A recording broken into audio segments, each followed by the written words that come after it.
Accepting who you are.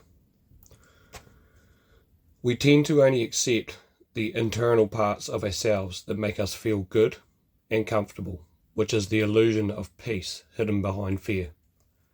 Ignoring and creating separation from what we don't agree with or perceive as someone else is ignoring your shadow, coming to you as a reflection of self, which is coming for love and healing.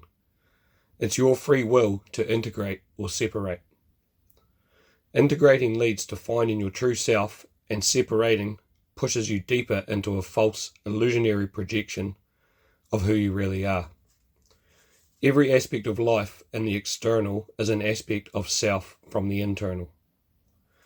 Your internal self projects into the outside world to experience yourself.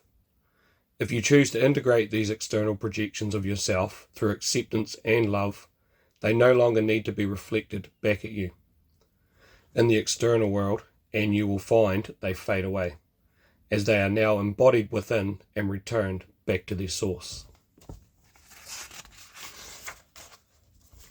This can be thought of as an analogy to the expression of God creating people as an image of himself, to go and experience the world of duality and reintegrate perceived separation back into one, creating wholeness, an ascension journey leading all aspects back to source. As you integrate aspects of self, you are releasing others of their soul contracts while fulfilling your own, through recognition that other is part of the whole, part of your whole. And whichever state of being they reflected for you to observe is also a part of their own whole. The paradox of this is it's contradictory to describe an aspect of self as other, but is needed sometimes for the comprehension to be expressed. So one of the main things I would point to in that is that the avoidance of things that you don't perceive as what you would do or how you would be or what you would say, whether it's the actions of another, the words of another,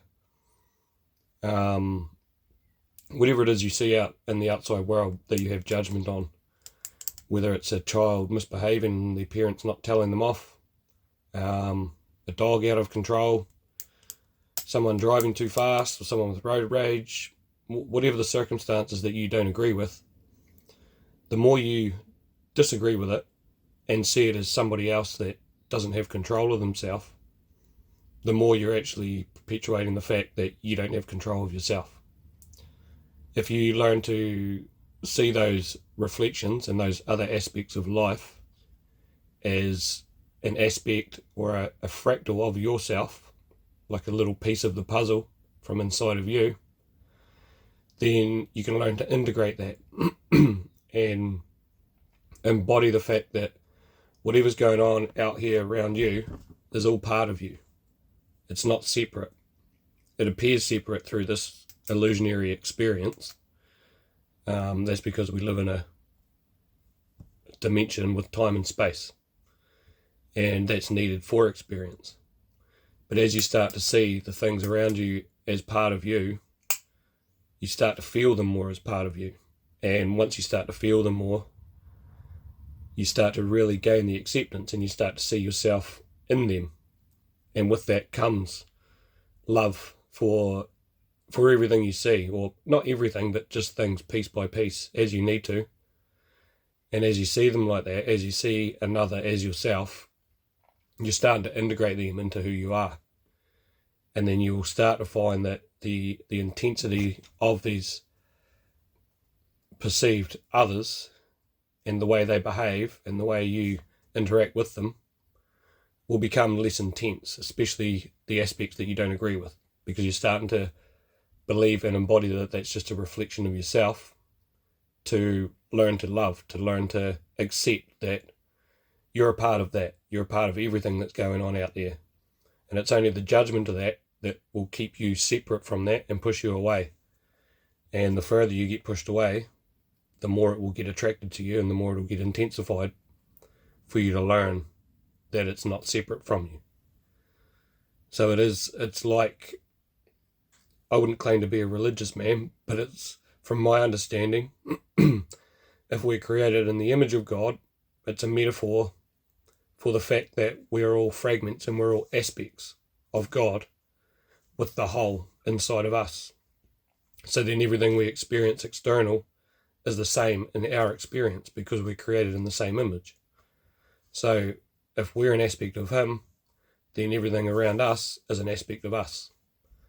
And the whole ascension journey is to bring everything back to one in the correct manner. And by pushing, by judgment, by force, by ignorance, by running away, by hiding, and by separating anything else in creation as another rather than yourself, that's a path of descension, not ascension. So accepting them, as you learn to accept them, you gain more and more softness and more calmness towards those situations. And as that happens, you'll find they die down, things become calmer, everything seems to slow down, you have a lot more time, a lot more space.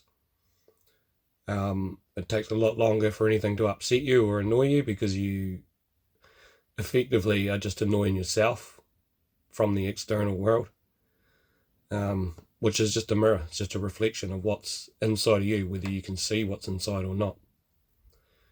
But through trying to understand it that way, the intention of trying to understand it like that, it will intensify the way it happens, and it will start to become more evident and more visible through just because of your intentions to want to show love, to want to bring all the broken fragments and aspects of yourself back into yourself.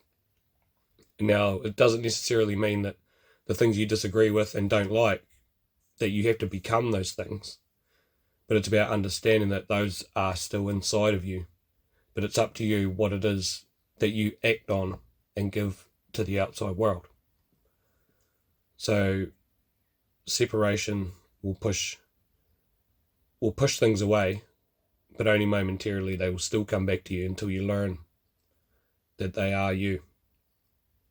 And ascension will bring all those aspects back together, like a magnet, magnetizing a heap of nails back together to bring back into here, back to their source. And that is the path of ascension, is bringing all aspects back to source.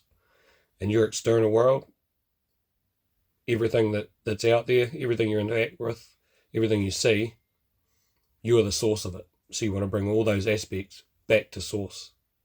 And the way to bring them back to source is with love and acceptance.